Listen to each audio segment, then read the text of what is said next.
àti gbogbo yín. A fẹ́ fi àsìkò yìí dúpẹ́ lọ́wọ́ kábíyèsí ọba wa Abímbọ́lá Akínẹlẹ́wẹ̀tù one, His Royal Majesty Abímbọ́lá Akínẹlẹ́wẹ̀tù one. Wọ́n ṣe méje.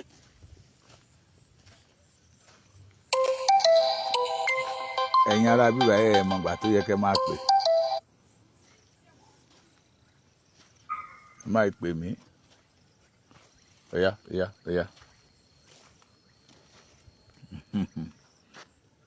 Okay, if you refuse to talk, I will talk. Ó kí wa lẹ́ẹ̀kan sí pé a kú ìsinmi ni o, ẹ̀yin bàbá mi àtẹ̀yin ìyá mi, gbogbo ẹ̀yin ọmọ odù tó dá ìwà, àyún lọ àyún bọ̀ lọ́wọ́ yẹnu o, ẹ máa lọ rí ẹ máa bọ̀ rí o, ìkọ́ ìkéjò lọ́nà, ẹ ní ṣìrìn, aburú ayé ò ní kàn yín, àgbàrá yìí fòkòtò, ire ayé yín ò ní fò yín rò, bẹ́ẹ̀ ni ẹ ní ṣìrìn o, ẹ ní rìn kẹfẹsẹ̀ kọ́kẹ́ darí ayé yín nù, ó kéré ó tóbi ní láburú ni kò ní kàn yín, ẹ ní bá wọn dí ẹrù tí abiyamọ yìí dì o, bẹ́ẹ̀ ni ẹ ní bá wọn tú ẹrù tí abiyamọ yìí tú. Ẹ kú ìsinmi ẹ̀ní gbogbo ẹ̀yin ojúlówó ọmọ Yorùbá.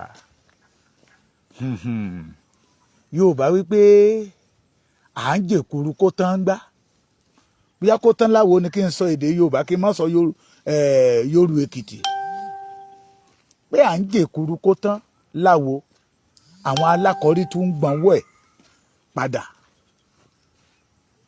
tí ilẹ̀ ìgbómìnà la sì ń jẹ lọ́wọ́ tá àti ìjẹ tán, igbe àwọn èèyàn wa tó ti padé ìgbómìnà àti iye àwọn ènìyàn wa tó ti lé kúrò ní ilẹ̀ ìgbómìnà, bó ti jẹ́ wípé àwọn ọmọ àlè kan, àwọn àtọ̀húnrìnwá, wọ́n sọ wípé wọ́n ń ṣe Yorùbá, ìyẹn la sì ń rán lọ́wọ́ tá àti ìrán tán, ìdárò yẹn la sì ń dárò lọ́wọ́, a sì ń kérò ń bẹ̀. Àìmọye ìlú tó ti dahoro ní ilẹ̀ ìgbómìnà bíi 2023, àwọn kan ní 26. Bàbá kan mo lórí ọ̀fẹ́ àti pé bàbá kan ó ní àìkàìmọye wọn tí wọ́n ti sá kúrò ńlùú, bẹ́ẹ̀ ni àìmọye àwọn ọmọ Yorùbá ní gómìnà tó ti dé èrò Ìlọrin, tó dẹ̀ jẹ́ pé ìlú tí àwọn ọ̀tá ń fẹ́ kó tán ń lù tẹ́lẹ̀ tán ń fẹ́ kó dún nìyẹn. Bẹ́ẹ̀ náà làwọn alákọ̀ọ́rí kan sọ pé kò sí ní tó jọ, irọ́ làwọn ń pa, ẹ má dá àwọn ọmọ Sunday Igboho lóhùn tí gbogbo wa dẹ̀ ń fojú rí tó ń ṣẹlẹ̀ tá à ń wò. Ọ̀pọ̀ tẹ̀ wípé kí Sunday Igboho lọ dákẹ́, kí ló kàn án nígbà tí yìí ṣe ọmọ àlè, nígbà tí yìí ṣe ọmọ àlè ló máa gbọ́ pé wọ́n ń pa àwọn èèyàn òun, tá a máa sọ̀rọ̀ pé wọ́n fún un nípò, wọ́n fún un níṣẹ́.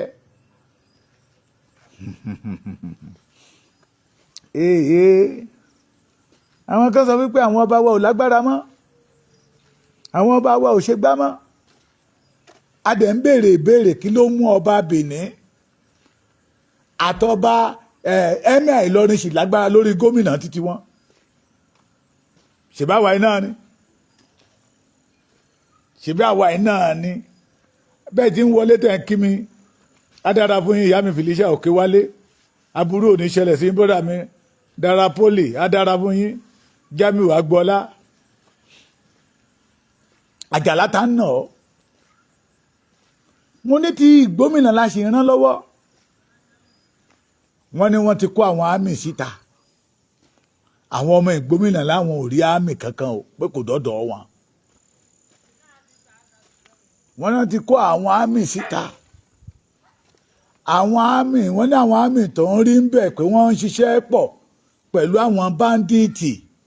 Èmi kọ́ mo sọ bẹ́ẹ̀, ń tẹ́sọ làwa ó sọ, ẹ lè pa gbogbo wa tán, kò pọ́síbù. ọba mi Èdùmàrè ò lè fún yín ṣe ẹ lè pa gbogbo ilẹ̀ Yorùbá tán ẹ lè pa gbogbo ilẹ̀ kóòtù òjíire tán wọ́n ní àwọn àmì tán rí ń bẹ̀ wọ́n ṣiṣẹ́ papọ̀ pẹ̀lú àwọn báńdíìtì ni o torí wọ́n mú bàbá wọ́n mú ìyàwó wọ́n dẹ̀ mú ọmọ wọ́n ní kọ́lọ́mù 10 million wá àwọn yẹn bẹ̀bẹ̀ sí 7 million Ọlọ́run ọba o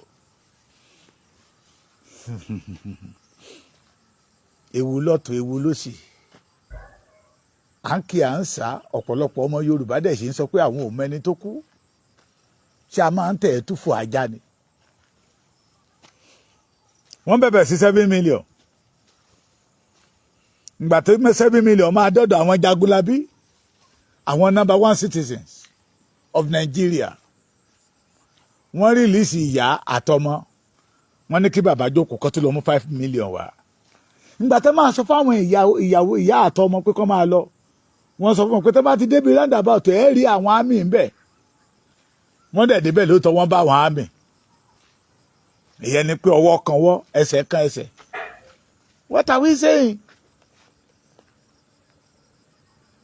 àwọn kan náà sọ pé we should forget it, we don't need security. We don't need security. It is regional government that we need. Tó túbọ̀ máa fún àwọn ará bíbá ní access láti máa wọlé Yorùbá bó ṣe wù wọ́n. Àwọn kan ní rárá o, orílẹ̀-èdè yóò Odùduwà níṣe tá à ń pariwo náà ní ká máa pariwo lọ. Kí ikú dẹ̀ máa gbẹ̀yìn yọ sí wa mọ́.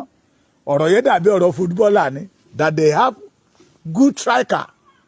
They have good midfielders, but they don't have good defense. Bàbá mi wọ́n máa ń jẹ góò ṣeré ni. Iṣẹ́ striker ò ní yọ, iṣẹ́ midfield ò ní yọ.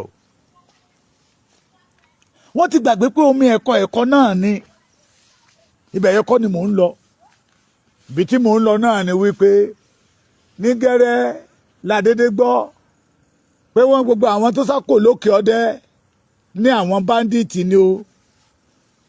Wọ́n ti ń wọ Ọ̀yọ́ o wọ́n ti ń wọnú Ọ̀yọ́ o Ọ̀yọ́ o wọ́n ti ń wọnú Ọ̀yọ́ o òjò pàṣẹkẹrẹ ọmọ Àtìbà wọ́n ti ń wọnú Ọ̀yọ́ o bí Ọ̀yọ́ là assignment wọ́n kàn o ẹ gbà wá o ẹ̀yin ojúlówó ọmọ Ọ̀yọ́ ẹ má sàsùn péye o ẹ̀yin ọmọ Ọ̀yọ́ ẹ má sàsùn para o wọ́n ti ń wọnú Ọ̀yọ́ o ẹ̀yin Ọ̀yọ́ gbogbo ìlú tó wà lágbègbè Ọ̀yọ́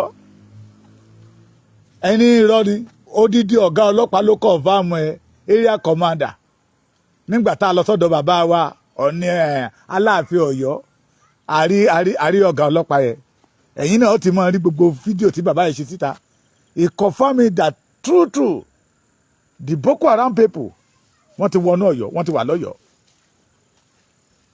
ó sọ pọ́nbélé pé àwọn tún wọnú igbó lọ ó ń dúpẹ́ lọ́wọ́ civil defence vigilante hunter àmọ̀tẹ́kùn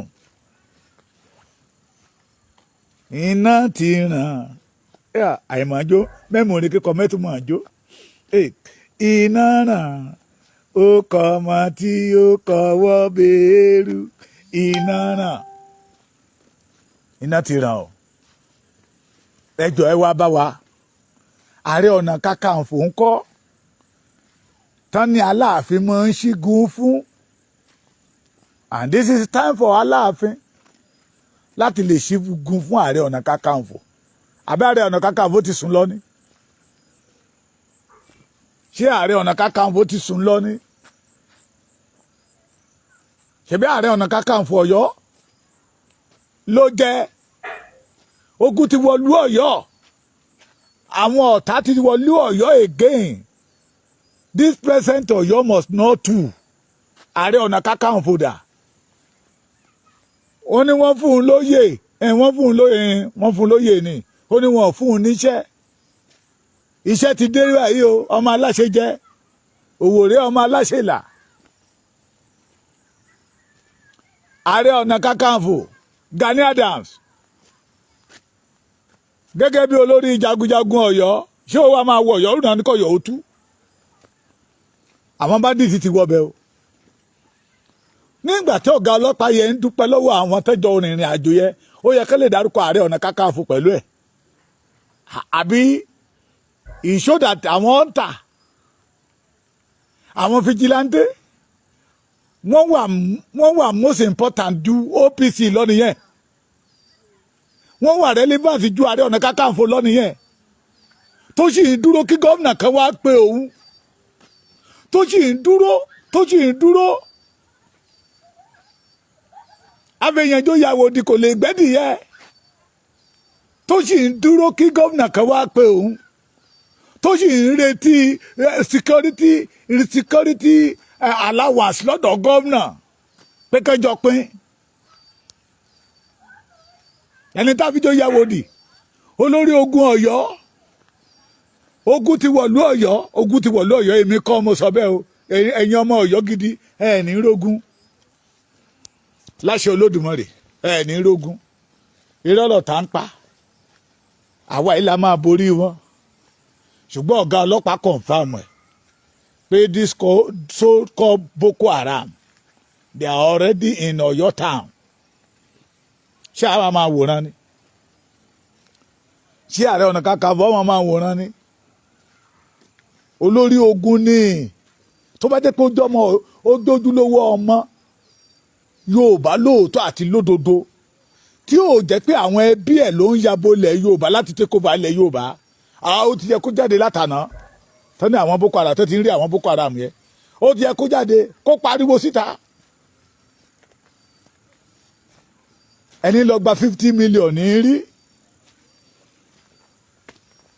bí Sunday Igboho ṣe lọ gba 50 million lórí bí Tinubu ṣe ní àwọn ọmọ ogun tí ń pààyàn ló ń wá kiri ṣùgbọ́n èyí tán ní kó ṣọ́ kò lè ṣọ́ lẹ́sìmà ẹ sọ fún àní property Yorùbá tí ń bẹ lọ́wọ́ ẹ̀ kó gbé lẹ̀ kò ké people he can't do it ohun tí ènìyàn ò bá ní ènìyàn ò lè fi tọrẹ fún yàn he did not have the capacity ohun tó wà lẹ́ẹ̀tì kọjá ká máa jánu ohun tó wà lẹ́ẹ̀tì kọjá ká máa sọ pé ká máa wọ agbádá ṣé wọ́n máa ń wọ agbádá funfun lójú ogun ni. Why are we deceiving ourselves? Why are we allow somebody to be faking us every day? Ààrẹ Ọ̀nà Kakanfò tó ti di abọ́ rẹ̀ tí ikú dẹ̀ ń pọ̀ ọmọ Yorùbá lọ́tún tí ikú pọ̀ ọmọ Yorùbá lọ́sì ogun ti wọ̀lú Ọ̀yọ́ area commander ti confam pé na true o pé ogun ti wọ̀lú Ọ̀yọ́ ọmọ ọkọ yàtọ̀ sí ọmọ àlè yàtọ̀ sí ọmọ ọkọ alábàjọ tẹ̀yìn olóyìnbó sì sọ pé blood is thicker than water. Ìgbòho sọ wípé igbe tí àwọn ará Ìgbòmìnà ń ké kò dùn mọ́ onínú pé tí ò bá jẹ́ pé èyí tí Buhari ṣe tí bàbá wa Tinubu refuse to remove káyì ìbéèrè lọ́wọ́ bàbá Tinubu bí inú wọn náà ń dùn bó ṣe ń pa wá bí ẹni pẹran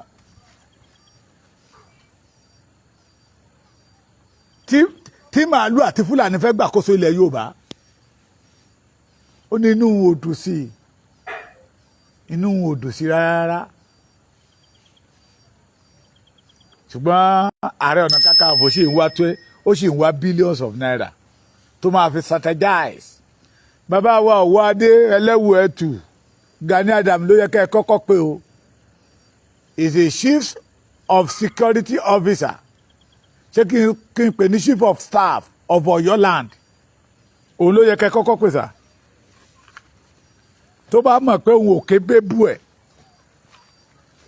kó gbé oyè Ààrẹ Ọ̀nà Kakanfò lẹ̀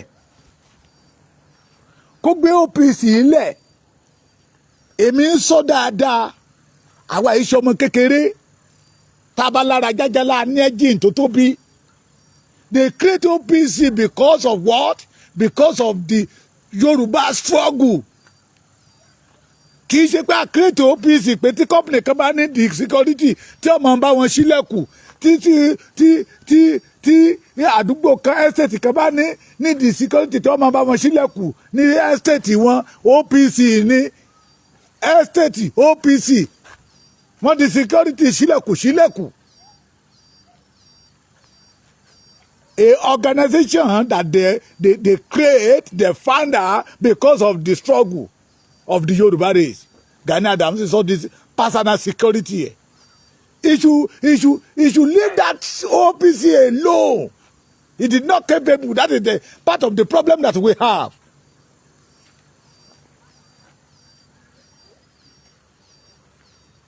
Èyí tí ò kàn ní kágbádá gẹrẹyẹ sí. Mo rí nígbà tí wèrè kan jáde síta pé Gani Adams supposed to be celebrate. Ó ń promote àwọn àṣà ilẹ̀ Yorùbá. Àwọn àṣà àwọn òrìṣà Yorùbá tí wọ́n ti pa tí òun gbé dìde kà á dáa fún gbogbo èyí tẹ́ ẹ sọ bẹ́ẹ̀. Àtẹ̀yìn àti Gani kò ní dáa fún yín. Ṣé ẹ̀mí ọmọ Yorùbá tó ń sọnù lójoojúmọ́? Ẹ̀rí yẹn rò. Ṣé oyè apènà ló jẹ́ ní àbí oyè abọ́ rẹ̀? Answer my question. Ṣé oyè abọ́ rẹ̀ ló jẹ́ àbí oyè apènà? Tó fi jẹ́ pé òun la máa bá ní olókùn festival, ọya festival, ṣẹ̀gún festival, yẹ̀pẹ̀ festival, atẹ́gùn festival, ẹ̀rín festival, a sì máa bá lórí ijó festival. Can you imagine this man always create an avenue to make money? Àtúgbọ́ Kakanfò festival. Ikú dẹ̀ ń pa ìran Yorùbá lẹ́wọ́rọ́ ẹ̀dẹ̀ ń wòran. Bàbá Òwòadé, please do the right thing. Gani ló yẹ kẹ́ ẹ pè pẹ̀lú àwọn ọ̀gá ọlọ́pàá yẹn kó kó àwọn ọmọ OPC ẹ̀ síta kó ń gan wá wọṣọ ogun. Kì í ṣe kókó agbádá kó rán àwọn ọmọ ọlọ́mọ lọ sínú igbó. Gani must be part of them. Ṣèbáàrẹ Ọ̀nà Kakanfò ni yẹ̀yẹ́ ọmọ kọjú ó yàtọ̀ sọ́mọ àlè o. Gbogbo ẹ̀yin tẹ́ sọ pé Sunday gbowó kò gbowó lọ́wọ́ anybody. Ó ti volunteer pé òun láléyé ikú ò lè máa pa ìran Yorùbá lójú òun. A ní bàbá Èkìtì ẹ jẹ́ kó oníkálukú máa sọ tó wù ú but àwa ò ní jẹ́ kẹ́ ẹ sọ. We defend that man to the core. But torí pé ó ti make sacrifice fún ìran Yorùbá tó dẹ̀ sì ń make ẹ̀ lọ́wọ́. Èèyàn máa lè ká wá dómi kan ẹ̀ wá máa tutù kùtù. Ẹ̀ wá fẹ́ máa bẹ̀rẹ̀ sí fi Yorùbá cash out. Ogun ti wọ̀lú Ọ̀yọ́. Ààrẹ Ọ̀nà Kakanfò. Gani Adams. Ọmọ tápà lè ń pé ó yá.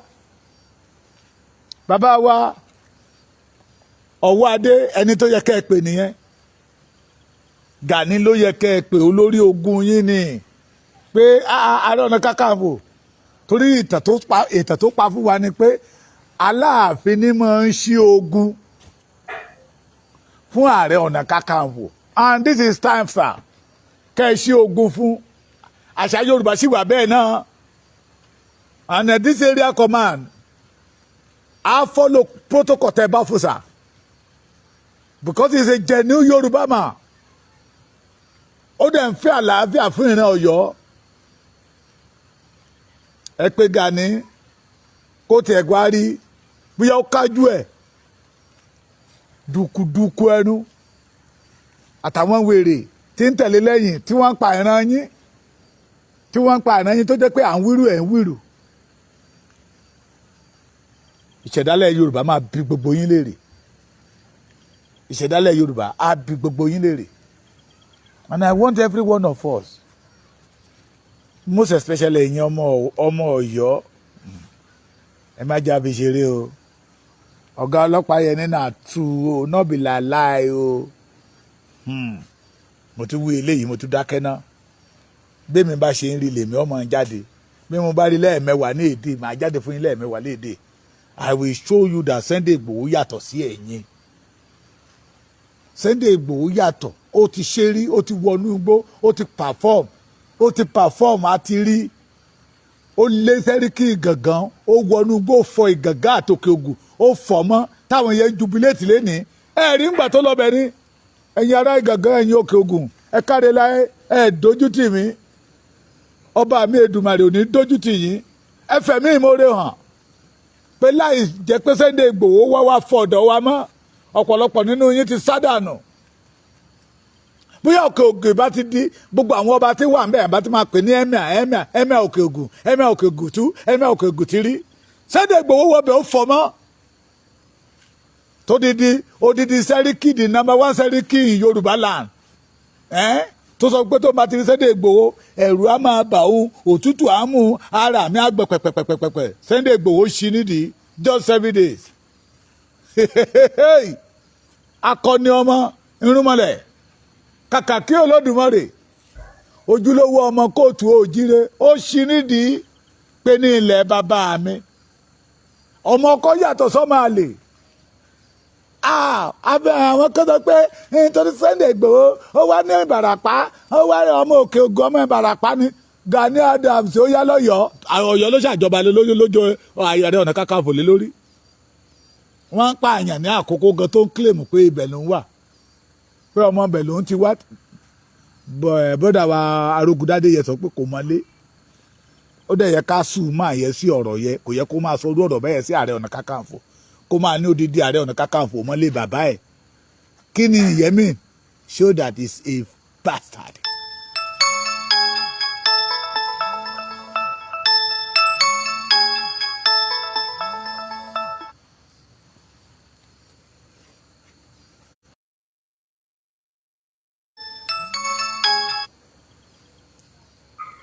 lóògùn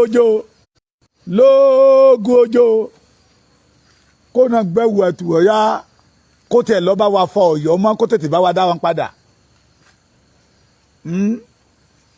Yorùbá mọ̀ máa ń tanra wọn o àwọn mistake àwọn bàbá wa àná tó yẹ ká wa correct òun la tó mọ́lé èèyàn ká wa máa fi Sunday Igboho wé Gani. Bí ẹnu tí Sunday Igboho fi ń jáwáyà ó fi ń jáwáyà àwọn ọ̀tá lọ ni ó ń fẹ́ ọ̀rọ̀ wú géètì wọn bàbá mi a máa sọ pé oríṣi ogun mẹ́ta ló wà a ní ọ̀tọ̀ lógun ẹnu bí ọmọ Àkúrẹ́ ní Sunday Igboho ẹgbọ́n ẹ̀yin ọmọ olóyè mẹ́kùn Àkúrẹ́ amúdàsílẹ̀ mógun ẹnu pani káì ẹ̀jẹ̀ kátàbá wádìí ẹ̀ dáadáa ẹ̀jẹ̀ Sunday ọmọdé yẹ mọ́ bóyá baba ńlá baba wọn bóyá Àkúrẹ́ náà ti wá tó bá ju ọ̀rọ̀ yẹn báyìí bíi bọ́ǹbù ni Fúlàní a máa tọ̀ sára ọmọ amúdàsílẹ̀ ó ti tún kú oríkì Sunday Igboho nìyẹn Sunday Igboho ọmọ aládé ṣẹ̀ṣẹ̀ ẹ̀fún ọmọ ládé ládé aláàfin ọ̀ládé adé aládé kúlá gbàfà láàfin ọmọ amúdàsílẹ̀ mógun ẹnu pa Fúlàní kí Gani sọ̀rọ̀ bóyá ìpín ìrìn Fúlàní máa recognize ẹ̀ pé èèyàn sọ̀rọ̀